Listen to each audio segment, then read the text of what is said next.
अस्सलाम वालेकुम students, welcome to the class of general topology. Previous lecture में हमने मैट्रिक्स स्पेस का टॉपिक पढ़ा था और साथ में उसकी डेफिनेशन देखी थी और साथ में एक एग्जांपल की थी।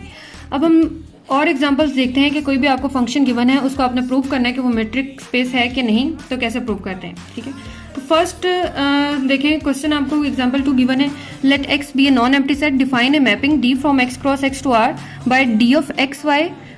d of xy gives the answer 0 when x equal to y and gives the answer 1 when x is not equal to y. ठीक है, तो ये हमने प्रूव करना है कि क्या ये वाला जो फंक्शन गिवन है d, क्या ये मेट्रिक है ऑन x। तो फर्स्ट इसकी कंडीशन चेक कर लें। d ऑफ एक्स वाई जो है वो हमेशा हमारे पास पॉजिटिव होगा, ग्रेटर और इक्वल टू 0 आंसर देगा। सेकंड उसमें क्या पार्ट था, that D of x Y equal to 0 prove करना था if and only if X equal to Y है। तो let D of x Y हम ले लेते हैं इक्वल टू 0 है। तो by definition D of x Y हमें 0 कब वैल्यू दे रहा है, when x is equal to Y. तो बाय डेफिनेशन हम लिख सकते हैं that X is when D of x Y equal to 0 then by definition X equal to Y. और कन्वर्सली इसका प्रूव करना है क्योंकि इफ एंड ओनली इफ वाली कंडीशन है। तो conversely when if X is equal to Y है तो it's mean D of x Y आपको 0 वैल्यू दे रहा है। तो by combining these two equations हम लिख सकते हैं D of x Y equal to 0 if and only if X equal to Y.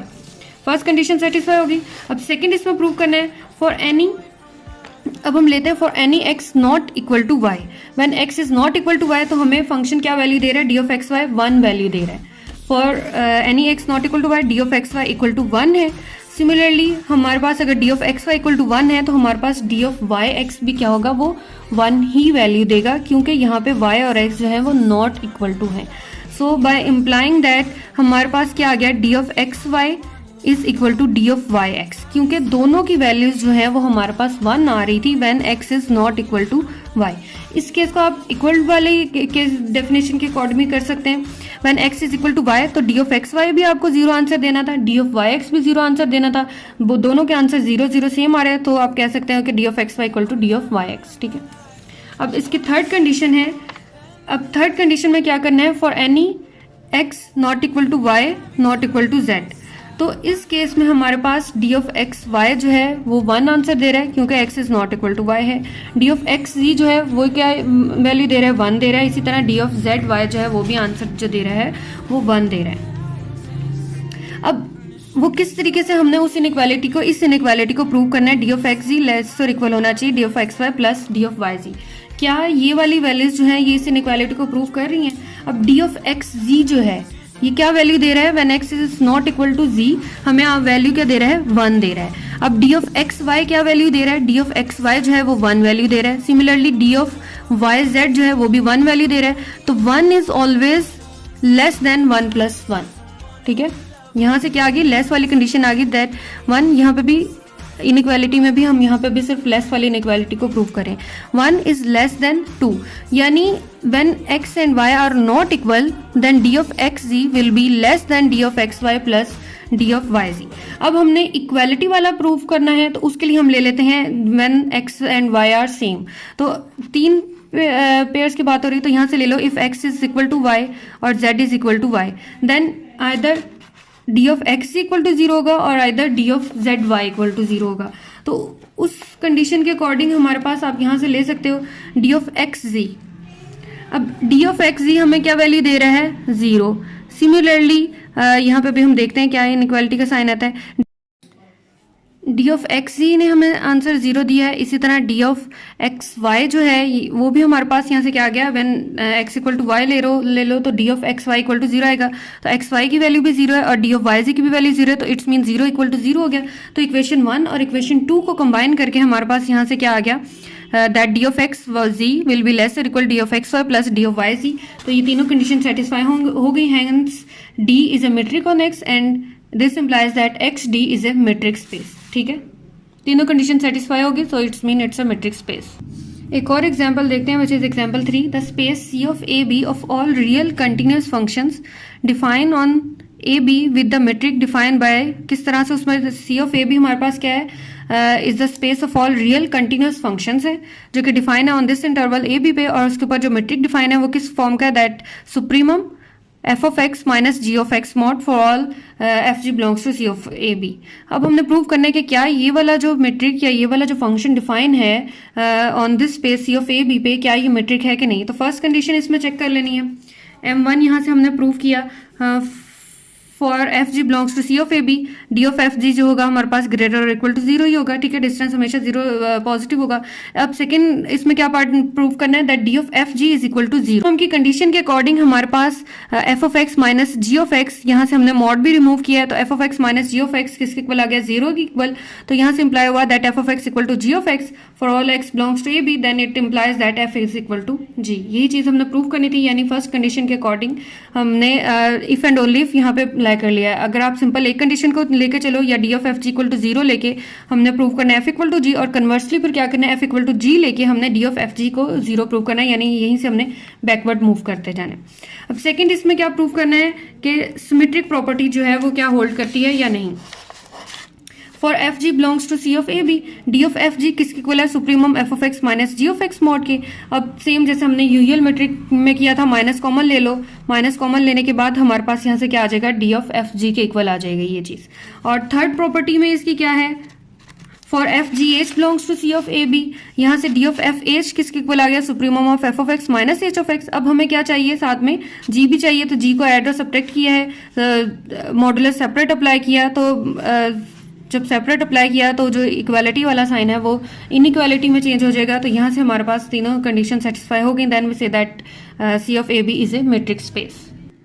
कुछ और एग्जांपल्स देखते हैं, उसमें हमारे पास क्या है, that let B of A B the set of all real valued bounded function. B of A B अब यहाँ पे क्या है, set of all real bounded functions है, और उनके ऊपर अगर इस तरह का मेट्रिक डिफाइन है which is integral from A to B F of X minus G of X mod D X, then ये वाला जो मेट्रिक है ये भी मेट्रिक स्पेस है। इसको आप प्रूव भी कर सकते हो, ठीक है, या डायरेक्ट भी हम आप इसको याद रख सकते हैं that B of A B जो कि हमारे पास set of all real and bounded function है, उसके ऊपर ये वाला मेट्रिक डिफाइन हो तो that space will be the metric space. इसी तरह अगर आप सी ऑफ ए बी लेते हो, C of A B is the subspace of B of A B, और सी ऑफ ए बी पे भी अगर आपके पास ये वाला मेट्रिक भी डिफाइन हो तो वो भी हमारे पास क्या होगी, मेट्रिक स्पेस होगी।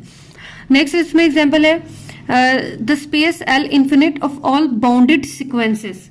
अब यहाँ पे हमारे पास जो स्पेस आ गई है वो बाउंडेड सिक्वेंसेस की स्पेस आ गई है। सिक्वेंसेस बेसिकली क्या होते हैं, ये वाले हमारे पास x1, x2, x3 and so on, ये वाले सिक्वेंसेस जो हैं, अगर ये वाले सिक्वेंसेस जो बाउंडेड भी हैं, मीन्स उनकी एब्सोल्यूट वैल्यू जो है वो एब्सोल्यूट वैल्यू आप लें तो वो भी हमारे पास बाउंडेड है, तो उस टाइप के सिक्वेंसेस जो हमारे पास होते हैं उनके ऊपर अगर आपके पास इस तरह का मेट्रिक डिफाइन है, D of x Y which is supremum X from A to B, x belongs to A to B to infinity X N minus Y N mod, तो इस तरह का अगर एल इन्फिनिट के ऊपर मेट्रिक डिफाइन होगा, function define होगा, तो उस एल इन्फिनिट को with this metric space with this function या with this space we said that it is a metric space.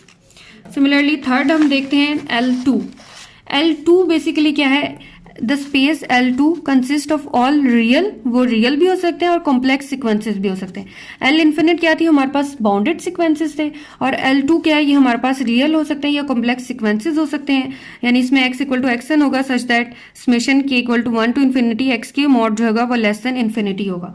तो उसके ऊपर हमारे पास जो डिस्टेंस डिफाइन होगा या जो मेट्रिक डिफाइन होगा L2 के ऊपर, वो किस तरीके से डिफाइन होगा, for x equal to X N Y equal to Y N in L2 we put D of x Y equal to under root summation K equal to 1 to infinity X K minus Y K mod square. तो इस तरह का अगर metric define है और वो metric space के तीनों कंडीशन को सेटिस्फाई करेगा, then we say that L2 is a metric space. ठीक है, ये डिफरेंट एग्जांपल्स थी मेट्रिक स्पेसेस की, इनको आप तीनों कंडीशंस के अकॉर्डिंग चेक भी कर सकते हैं। अच्छा, एक और एग्जांपल इसकी देखते हैं, लेट आर एन। अब यहाँ पे हम आर एन स्पेस की बात करें, the set of all real N tuples. For R N में हमारे पास जो एलिमेंट्स होंगे वो किस फॉर्म के होंगे, एक्स जो होगा वो एन टुपल ऑर्डर पेयर की फॉर्म में होगा, x1 x2 xn होगा, एन एलिमेंट्स होगी, इसी तरह y होगा इन आर एन। अब इसमें हमारे पास जो डिफरेंट फंक्शंस डिफाइन है या डिफरेंट मेट्रिसेस डिफाइन है वो किस तरीके से डिफाइन है, D nought of x Y is equal to supremum I equal 1 to N X I minus Y I mod है, D one of x Y किसके इक्वल है, summation I equal 1 to N X I minus Y I mod के equal है, और D of x Y equal to under root summation I equal 1 to N X I minus Y I square के equal है। तो ये वाला जो D not, D one and D are all matrices in R N. The space R N D is called the N dimensional Euclidean space and D is called the usual metric on R N. ठीक है, अब अगर जो हमारे पास are N है जो कि set of all real N tuples हैं, उसके ऊपर हमारे पास डिफरेंट टाइप के मैट्रिसेस डिफाइन होते हैं।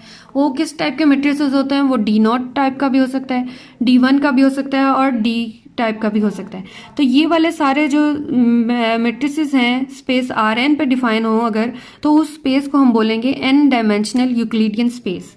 अब यहाँ से हम आर एन की बात करें, अगर हम आर स्क्वायर ले लेते हैं तो आर स्क्वायर के ऊपर भी आर स्क्वायर में हमारे पास आर क्रॉस आर इस फॉर्म का, यानी जो मेट्रिक डिफाइन होगा वो किस फॉर्म का होगा? D from R cross R to R पर डिफाइन होगा। तो उसमें हमारे पास पेयर एक्स किस फॉर्म का होगा? x1 x2 की फॉर्म का होगा और y जो होगा वो y1 y2 की फॉर्म का होगा। तो उसके ऊपर डी नॉट किस तरीके से डिफाइन होगा? सुप्रीमम, यही वाली चीज़ यहाँ से i फ्रॉम 1 टू n की बजाय 2 हो जाएगा और xi माइनस yi किससे रिप्लेस हो जाएंगे? x1 minus y1 mod comma x2 minus y2 mod.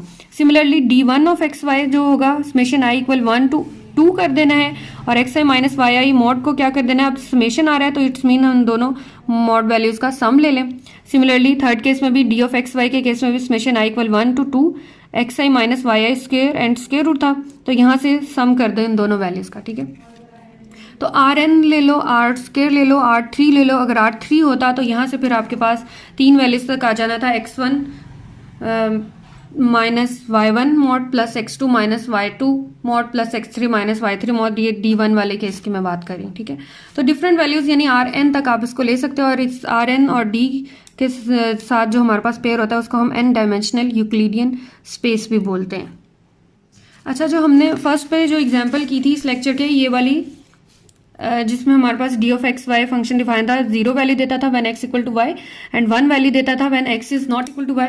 तो इस टाइप की मैट्रिक्स स्पेस को हम बोलते हैं डिस्क्रीट मैट्रिक्स स्पेस। ठीक है, जहां पे भी आपको कहा जाए कि डिस्क्रीट मैट्रिक्स स्पेस क्या होती है तो आप डिफाइन कर सकते हैं वो किस टाइप की होगी? D of x Y equal to 0 when x equal to Y and 1 is when x not equal to Y. ठीक है, होपफुली आप लोगों को एग्जांपल्स क्लियर हो गई होंगी। तीनों कंडीशन सेटिस्फाई करनी है मैट्रिक्स स्पेस की। अगर तीनों कंडीशन सेटिस्फाई हो जाती है तो उस स्पेस को हम बोलेंगे मैट्रिक्स स्पेस।